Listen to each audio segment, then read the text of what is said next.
Give me all your raw impressions, your thoughts, your words, your time. All about communication, all the fucking time.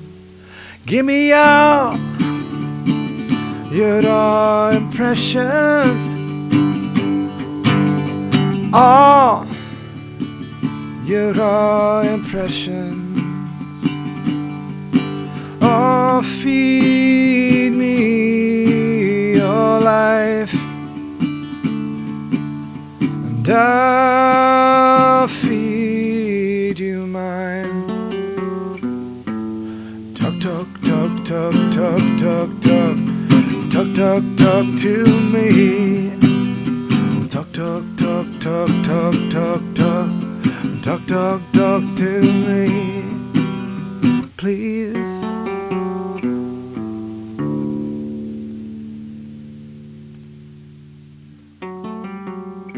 Hot, fresh theme. I like it a lot. Lou has made us start this episode. This is our third time? Third? Fourth? This is the third start. Mm-hmm. Yeah. Hello, I'm Tapper, the 4-track Tapper.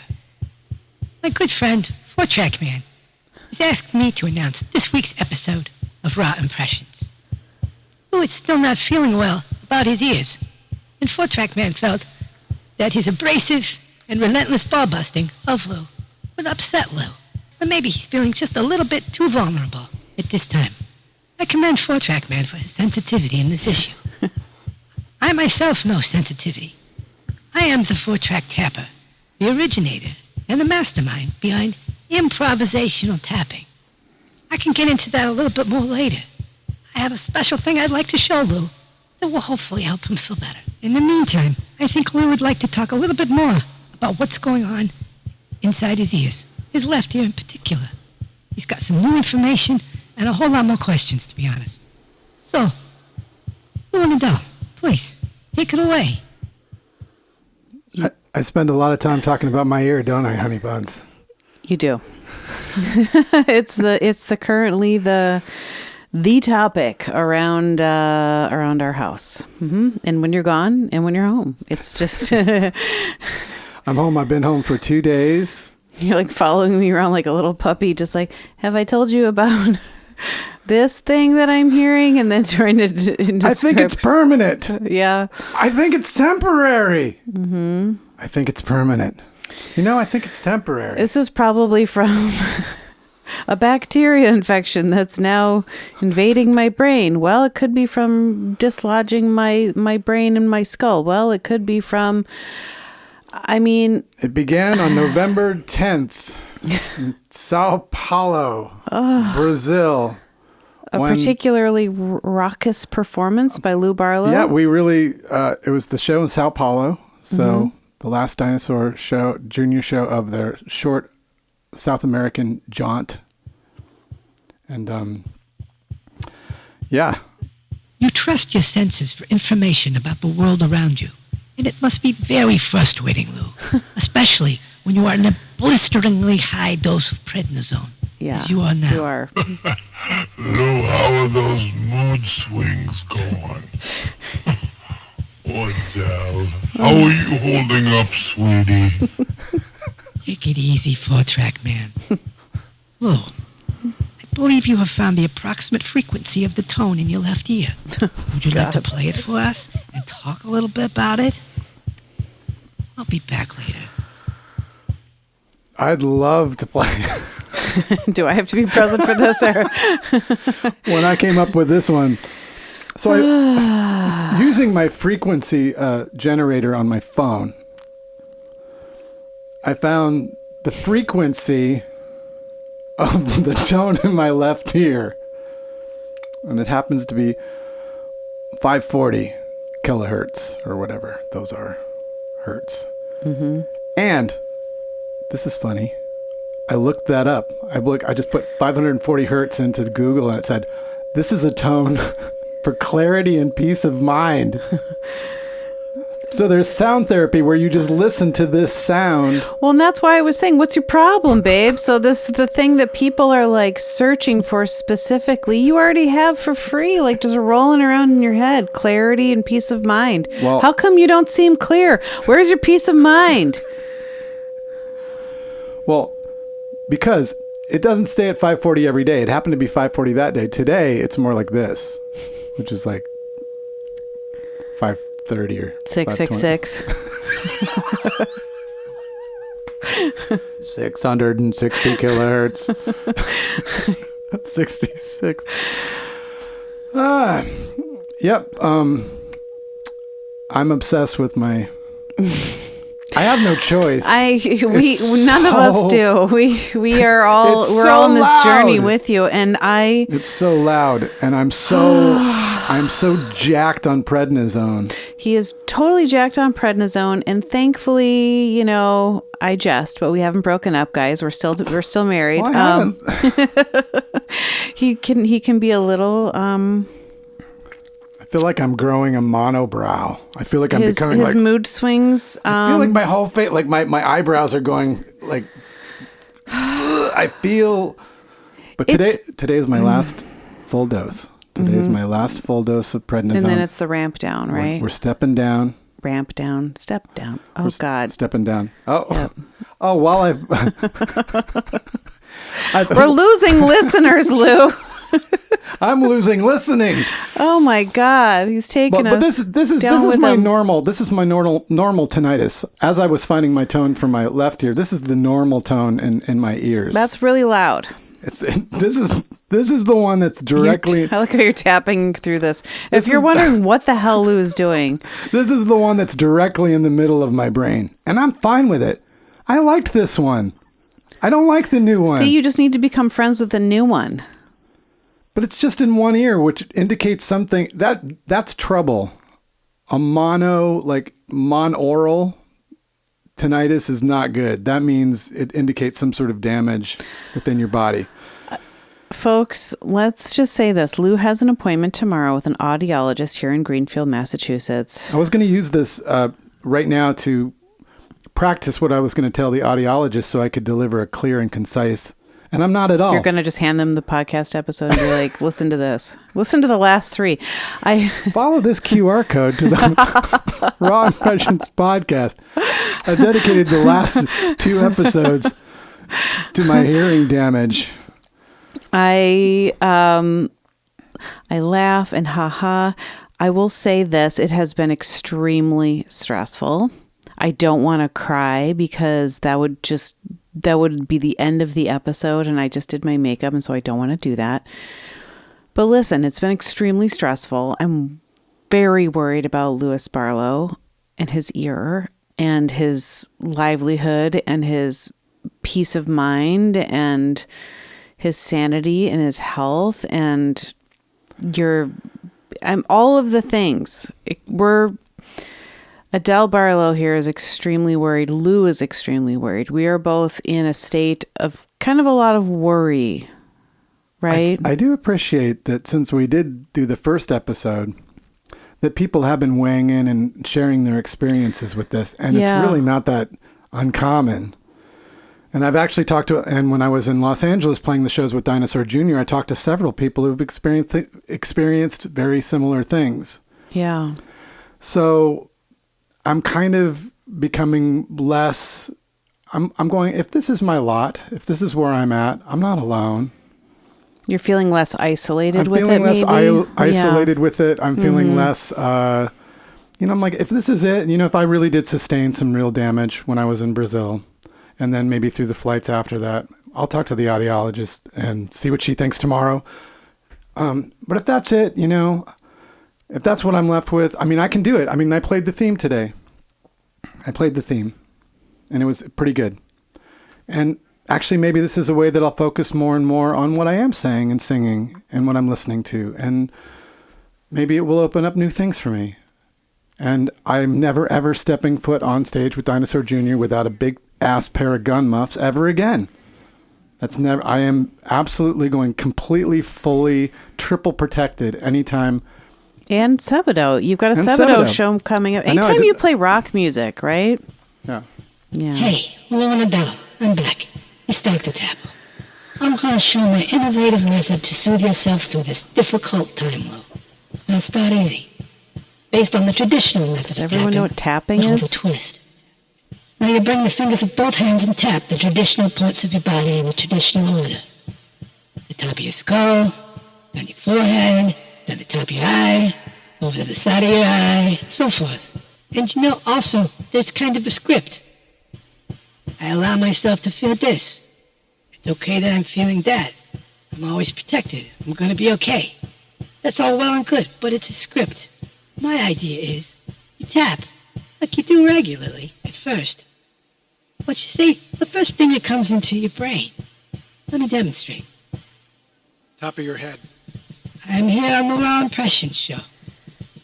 forehead, I am a great new MC for this show. top of your eye, 4-track man can be very rude. side of your eye, I'm a good tapping therapist. under your eye, I'm an innovator, and I will continue to be an innovator. under your nose, I'm Dr. Tapper, and sooner or later I will be accredited as such. below your lower lip, See, that's the twist. I'm making up things to say to myself in the moment. So you're thinking of the most reassuring thing you can say to yourself in the moment, and you will be so surprised and so relieved by the things that you tell yourself as you continue. You will go deeper and deeper into your heart and say nicer and nicer things to yourself, and you're going to feel better. That's my improvisational method of tapping. Instead of the script, you say what you want to say to yourself in that moment. It's beautiful. My more advanced improvisational method involves tapping yourself all over your body, wherever you want, for as long as you want, saying whatever you need to say to yourself. It's changed lives, and it could change yours. But we can save that for another day. Can we say why don't you do a brief description of what tapping therapy is? Because maybe people just heard that and they're like, I have no clue it's, what the fuck you're talking about. Well, it's when you bring both your fingertips. Actually, you can do it with one finger too. Well, so it's you go to see a therapist, and see a therapist. there's different types of therapists, right? There's talk therapists. There's different therapists that can guide you through your issues.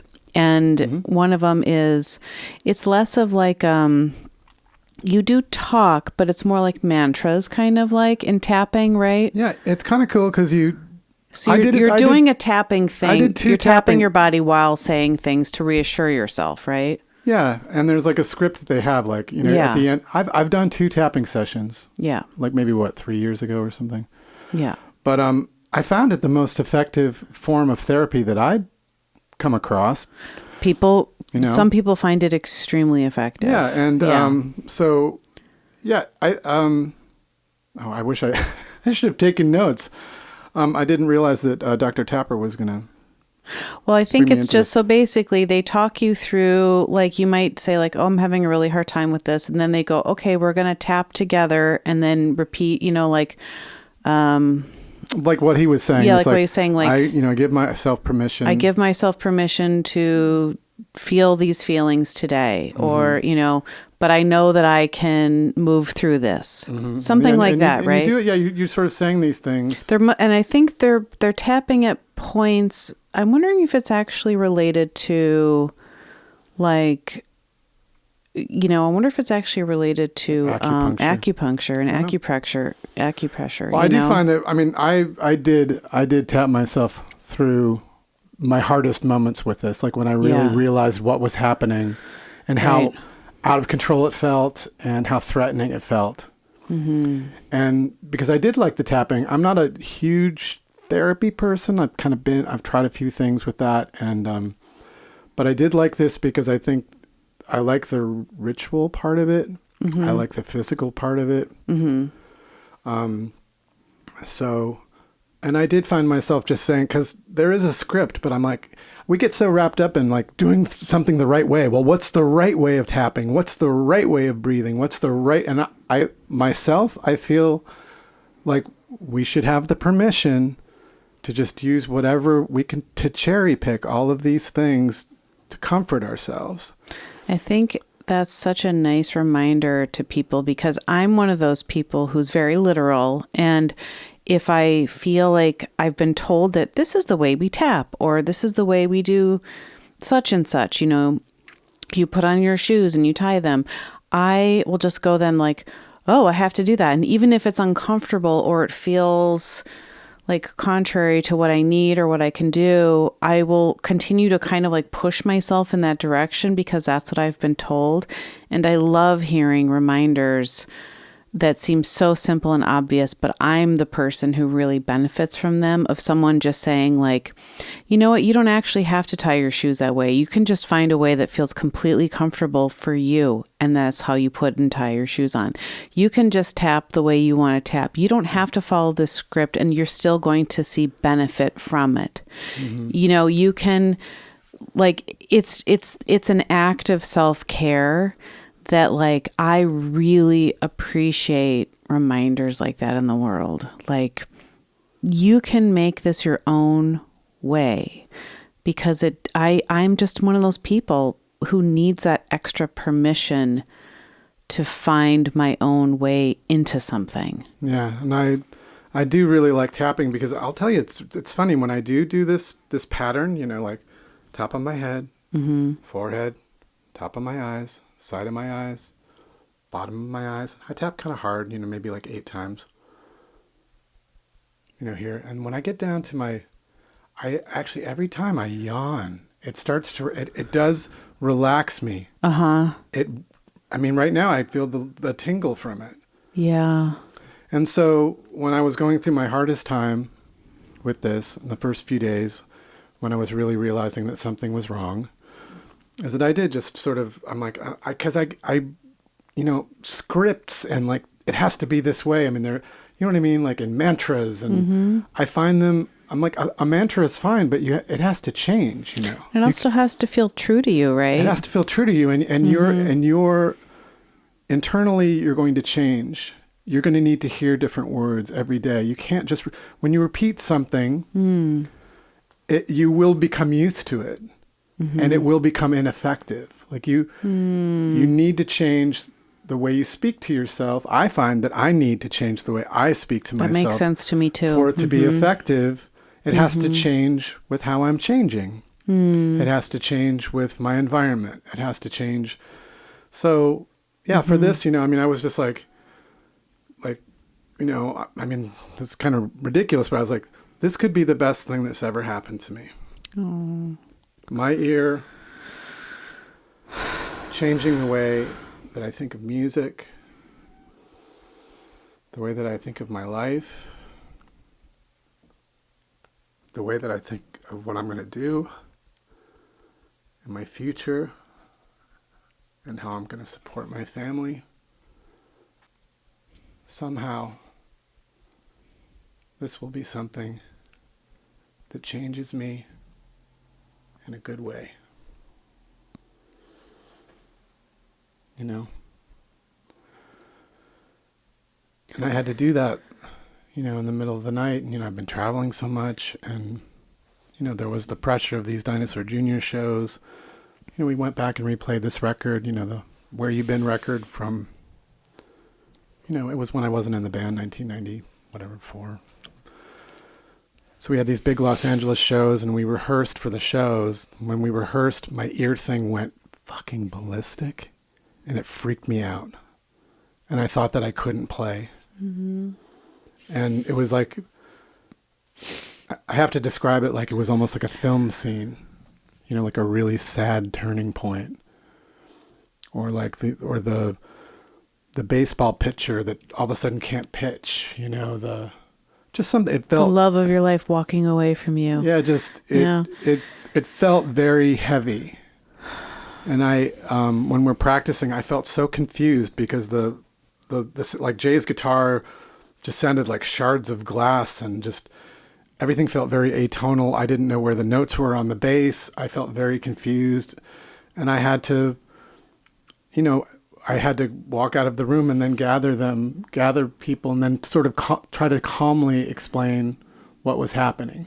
Because I was waiting to see if the rehearsal would trigger me in that way. I was really scared. And it did. It did trigger me that way. But then I went to an ENT the next day, and who didn't resolve anything for me or tell me anything in particular, but just simply going to a doctor I find comforting. And he gave me a shitload of prednisone, which I like because prednisone's like a speed, so it does keep me going. So I knew I could get through the shows in LA, and I just needed more hearing protection. So I tripled up, and I was able to find a place where I could really hear my bass notes and not hear too much guitar, and just focus on what Murph and I were doing, and feel the songs again. It seemed like you really And enjoyed I really the felt shows, it. right? And oh my God, I felt it was so cathartic when we played. I was, because I was thinking like, is this my last time around? Is this it? When I do speak to someone who understands my condition, will they tell me that I can't work this way? But, I think I had an accident with an earplug in Sao Paulo. And I think that's what happened. But I'm going to go to the audiologist tomorrow.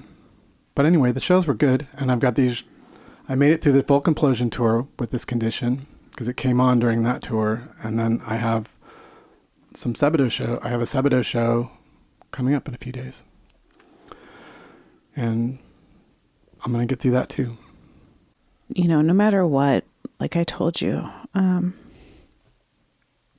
we'll get through this. Well, when I was putting this episode together today, it was really fun to do it. Good. And the thing in my ear was there, but it wasn't distracting me. Yeah. And it's like, I hope, I've worried that the podcast is, also dangerous for your ears. And well, that's entirely up to me. Yeah. I mean, the thing is like, I have not been kind with my ears over the years. Right. Because as much as Dinosaur Jr. is a very loud band, what I do to myself when I'm recording is easily as damaging. Headphone work. I mean, Pete Townsend. Sabadoh's really loud too. Sabadoh's really loud. Pete Townsend, he's apparently has deafness. I think he's deaf in one ear. But people assumed that it was because The Who was so loud, because they were an extremely loud band, sort of the prototypes for something like Dinosaur Jr., the big walls of amplifiers, very loud. But he attributed it to recording at home. Yeah. So, these are all, you don't want to be motivated by damage, and I was thinking about that too, because there are some, lifestyle changes that I've been wanting to make, and I was hoping that they wouldn't be motivated by damage. You know what I mean? Like, well, then this happened, and I realized, I didn't. But isn't that usually what does it? It's the only thing that does it. It's come like, on, most people are actually motivated to change when, they're faced with damage they've done to themselves. Yeah, it's like you or that's happened to them, environmental damage or whatever, and then they remove themselves from it. They move, or yeah. I'd had many instances where I would remove earplugs after shows, and then it would switch the pressure in my ears, and I would actually kind of go deaf in an ear for, like a day or two, or I would have reduced hearing because of the way I would remove my hearing protection. Mm-hmm. And I thought about that, and I've been careful, but I think that day in Sao Paulo, we were really tired because we hadn't slept in 48 hours. We were doing almost fly days every day in South America. And it was a really fun show. And we pulled it off. We were all like exhausted, but we pulled off this show, and the crowd was amazing. It was really, and then, I walked backstage, and I'd noticed I wear two earplugs. I wear a foam earplug and then a wax earplug over the top of it. And my wax earplug, it came out, it was like hanging in my hair. Just this big wax booger hanging in my hair. And I'm like, oh, looks like my wax earplug fell out. And then I'm like, well, I got to be careful getting this other one out. And then I pulled it out, and I just felt this numbness, and it didn't go away. And it's been a month. And the numbness has, evolved or mutated into these Q-cis. Diplohypercusis. Hey, Dr. Tapper, one more time. Just want to say, this is the end of the episode, or it should be. Oh, it doesn't have to be. It does feel There's like no the end rules of this right now, episode. though. You can do whatever you need to do. Good timing. Talk Tom. for as much as you need to talk with your lovely wife. It's totally fine. Anyway, if you feel like looking into my improvisational tapping methods, you can get in touch with me at Dr. Tapper, Dr. Tapper at com. Okay.